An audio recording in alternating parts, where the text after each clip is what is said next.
So that's number one. The other is that your example of having to take it on faith that your mother is your mother is not true. I mean, first of all, we can do DNA testing to verify that my mother is my mother. And that also applies to questions about Big Bang origins. The Big Bang cosmology is a scientific theory that made testable predictions. And then we went out and verified those predictions by observing the cosmic microwave background radiation, et cetera. This wasn't just a hunch that we're accepting on faith. It is the best explanation that is supported by evidence. Okay, furthermore, there's a scientist called Dr. Robert Gentry. I don't know if you've heard of him. How did we get to furthermore? Because if I can understand your point of view from saying that, because I did present in my question an opposite point of view, that that the person can know it if whatever it is, I guess, based on it being videotaped or, as you said, DNA testing.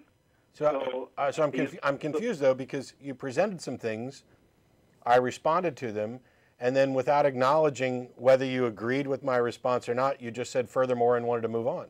Okay, I agree that, yes, with DNA testing, that, yes, the person can know that. Okay. But I agree from that point. I don't disagree. So that my not acknowledging maybe that I would have agreed with what you said. So that's fine. Okay. So that's what I said. Furthermore, I'm asking, have you heard of the scientist Dr. Robert Gentry?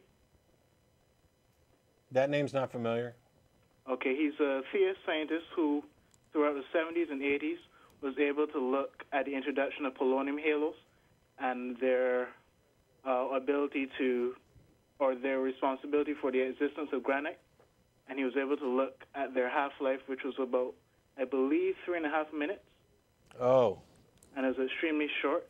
And in his publishings, it made scientists start to wonder if what he's saying is true, because for that to have such a short half-life is almost, as to say, instantaneous, which goes along with creation, and the Bible which says that when God spoke, things came into existence immediately. And, there has been very good evidence. He's gone through the different polonium halos, and many a times when he wrote to the journals, and if there's freedom of speech, no one has to tell him that he can't write this or write that, because he's presented it and they've told him to revise it. And the only reason was that they had problems with it because it seemed to be endorsing and actually proving creation to be true. So I'm saying that, once again, May I? Yes. If there's freedom of speech, freedom of the press, he should have been allowed to publish that without them having to tell him to revise it and put something different. Hey, Stephan? Yeah. When did he come up with this? You said in the 70s? Around the late 70s to the early 80s. Okay, so... He wrote a book called Creation's Tiny Mystery. Okay, so that's 30... What am I? I'm having trouble doing the math in my head. 40 years ago? Probably around 30 okay, 30 years ago. Yeah. And how much traction is that getting in the scientific community? Right.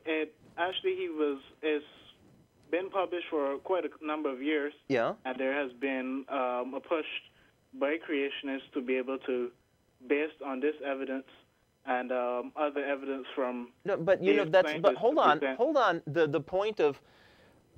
what I'm asking is, tell me about all the other scientists who are reviewing his work and finding out that he is correct and that the scientific community is coming over to his way of thinking. Is that the case? Because there have been some based on the judges who have reviewed his work, and there have been some who've actually said that he has some credibility. But some is not how it works in science, right? There's a lot of scientists out there, and a guy comes up with a claim. Anybody can say anything.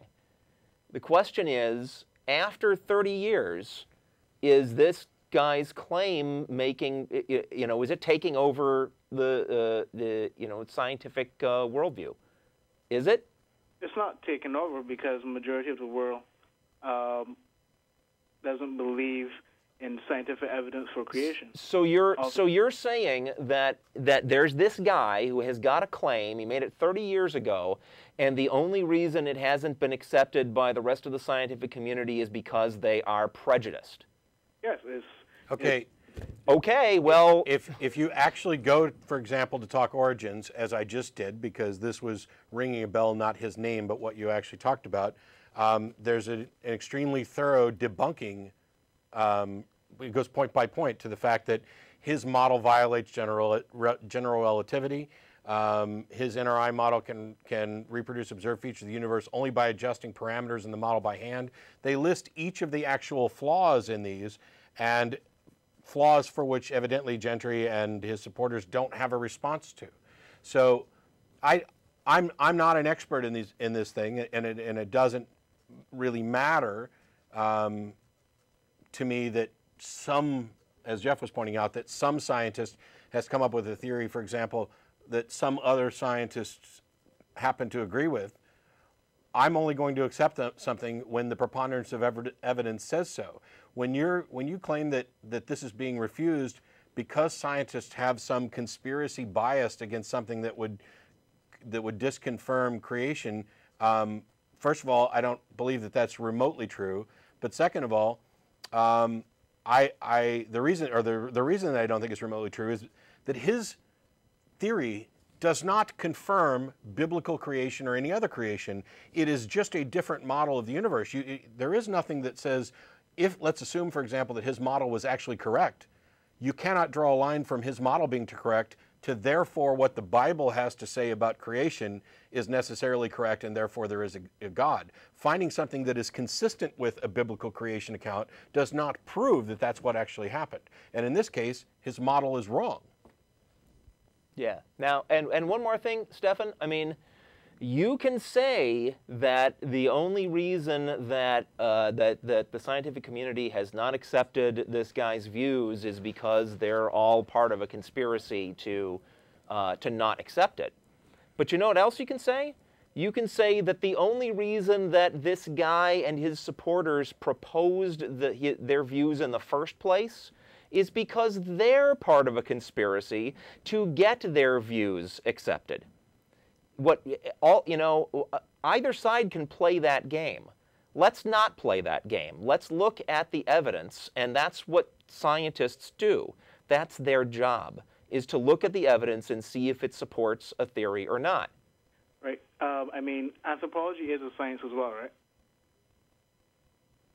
right? Sure, and? And many in anthropology have discovered things that have supported the Bible in terms of... Are we off on yet another claim? We're still talking about what? Okay, but Jensen? The point is you cannot make your case by saying I've got one lone scientist and a small group of believers who all say this one thing that isn't accepted by the scientific community. Therefore, that's evidence that my beliefs are true. That just doesn't wash. Okay, I will not jump around for you, but okay. The fact that, there are many, as to say, science, because, Gentry is just, one of the few that do support this claim. And, just as I was saying, as I asked you, if anthropology itself is a science, and in their digging, those physical anthropologists who go out there and dig up and discover things that do support it. Such as? You have anthropologists who dig, who make excavation digs. Okay, let's cut to the chase. Things that let's cut to the. I'm sorry, Stefan, may I? Yeah. Well, so let's cut to the chase. What have they discovered? Have they discovered anything that's evidence that any supernatural events ever occurred? Okay.